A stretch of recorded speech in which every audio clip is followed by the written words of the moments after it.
Om Namo Bhagavate Vasudevaya. Reading from Srimad Bhagavad Gita, chapter number 2, text number 46. Yavan artha udappane sarvada samblatodage tavan sarveshu vedeshu brahmane se hidanacha. Which means, Yavan artha udappane. Udappane, pane means water. Uda means well water. Yavan artha served by a well water can be served by a river, right?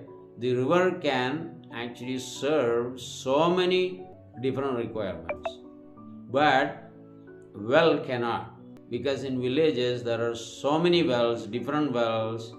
One is for drinking water, one is for washing clothes, the other one is for taking bath and brushing teeth and cleaning the body.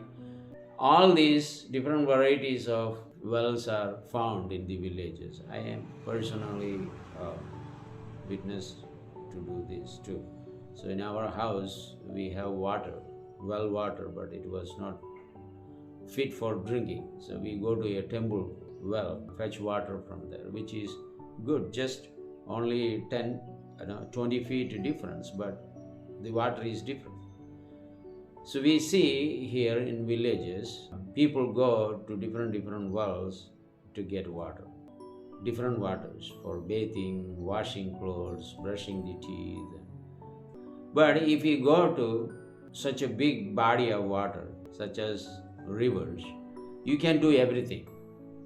There are people who wash their animals, they take bath, they brush the teeth, they wash the cloth and dry by the bank, and they also drink that water and fill up in a bottle or pot, take home. So all these things can be done. What does it mean? Why Krishna is saying this? Krishna is telling here, you are worshipping so many deities. Indra, Chandra, Varuna, Brahmadev, Agnidev, Mahadev, Goddess Parvati, Bhadragali, Chamundeshwari. Like that, many deities are being worshipped. That is true. So for each worship, you expect each result. For wealth, you worship Kubera. For health, you worship Surya. For beautiful wife, you worship Uma. Good husband, you worship Lord Shiva.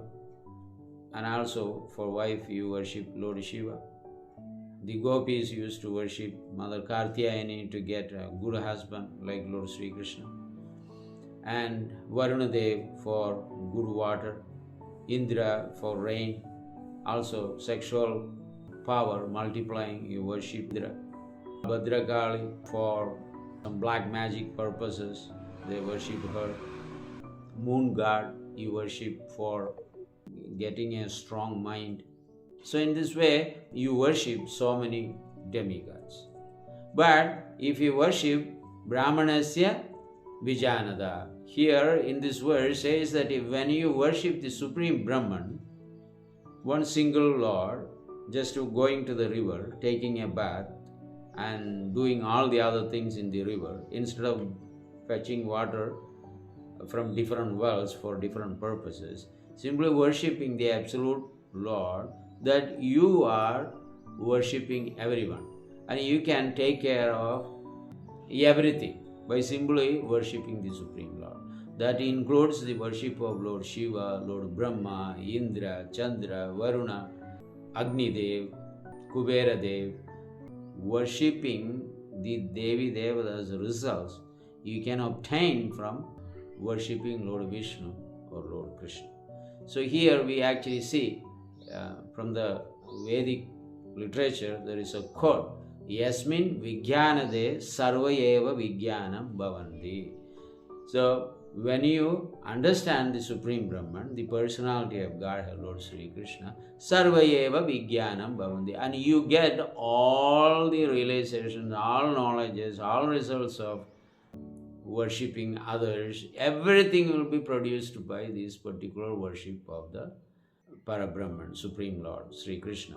So this is what Krishna is saying, that in the previous verse he said, Nistraya Gunya Bhava Arjuna, you come above the three modes of material nature and situate in the Vasudeva consciousness, which we also explain. Lord Shiva is actually recommending Sattvam Vishuddham Vasudeva Sabdidam, that souls resolves all matters.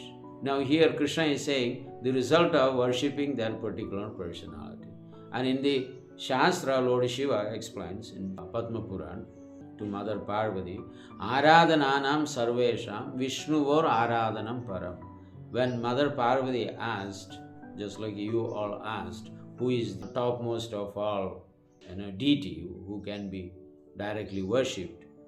So it means Mother Parvati is also maybe asking for us. She may be knowing because she is a Mahamaya.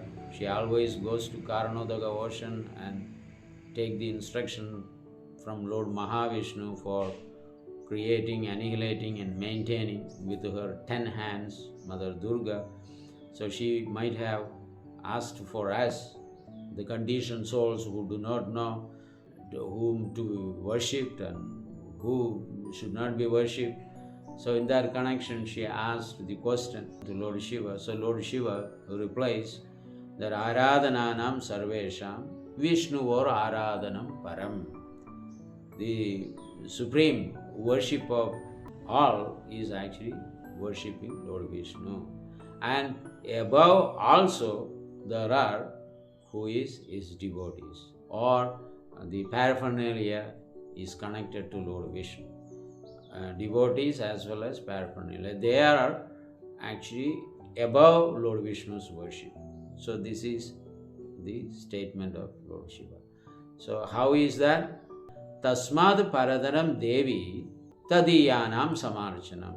Therefore, you can actually worship, O Devi Varanane, that worshipping the devotees of the Lord as well as the paraphernalia of the Lord, that is linked with the Supreme, connected to the Supreme, is the topmost of all worship.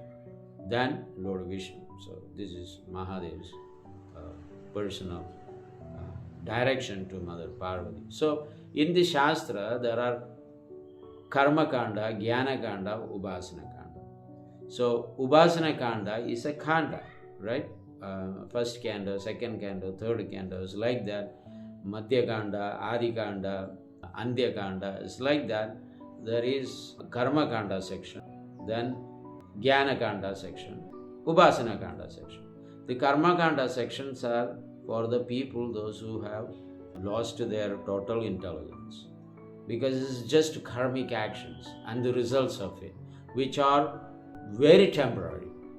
Then go to the Jnana Kanda. Jnana Kanda is little advanced than the karmis. They understand there is something above these activities, fruity activities, enjoying life and all those things.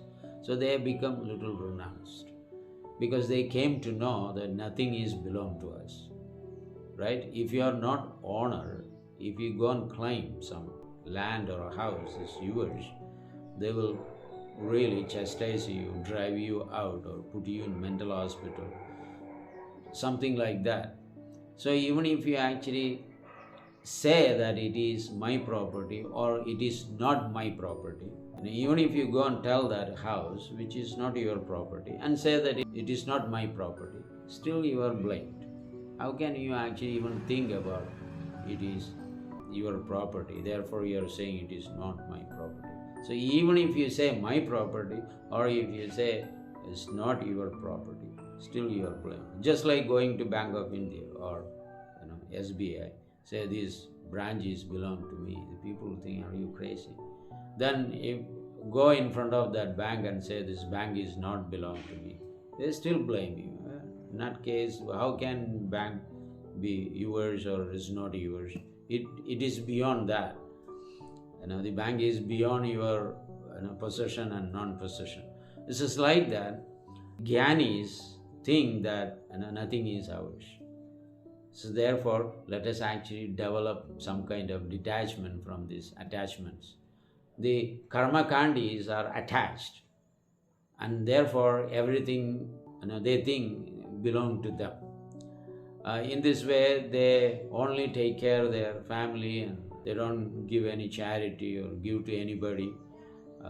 Just to earn money, and they have a huge universe at home in 1-bedroom hall kitchen or 2-bedroom hall kitchen. They try to distribute among themselves.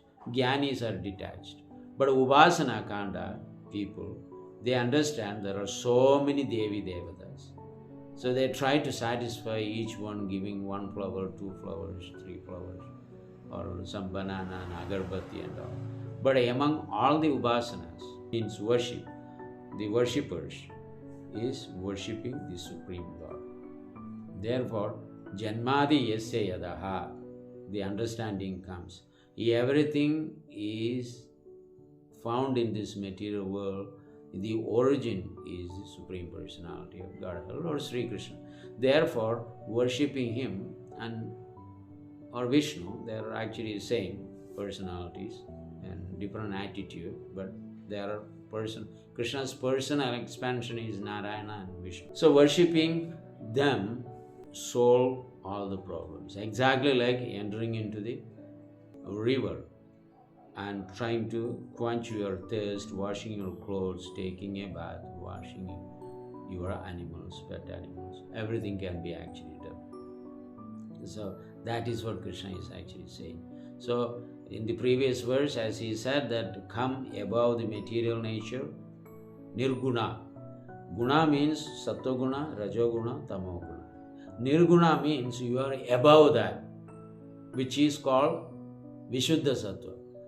Does not mean that you don't have any qualities and you don't have a form and you don't have this, you don't have that. Is not the meaning of Nirguna. Nirguna means you are above these 3 modes of material nature, which means you are situated in the Vishuddha Sattva, pure goodness, non-mixture of any of these 3 qualities, goodness, passion, ignorance, Sattva, Rajas, Tamas. It is not at all there in Krishna worship. So even if it is not, for a beginner may actually find difficulty in getting rid of these 3 modes of material nature. But as they continue to chant the holy name of the Lord and render service to the Supreme Lord, you become Nirguni. Nirguni means you are free from the 3 modes of material nature and situated in Vishuddha Sattva, pure goodness. That is Vasudeva Sabdidam, the Absolute Lord. That is the meaning of this particular verse. Thank you very much. Hare Krishna.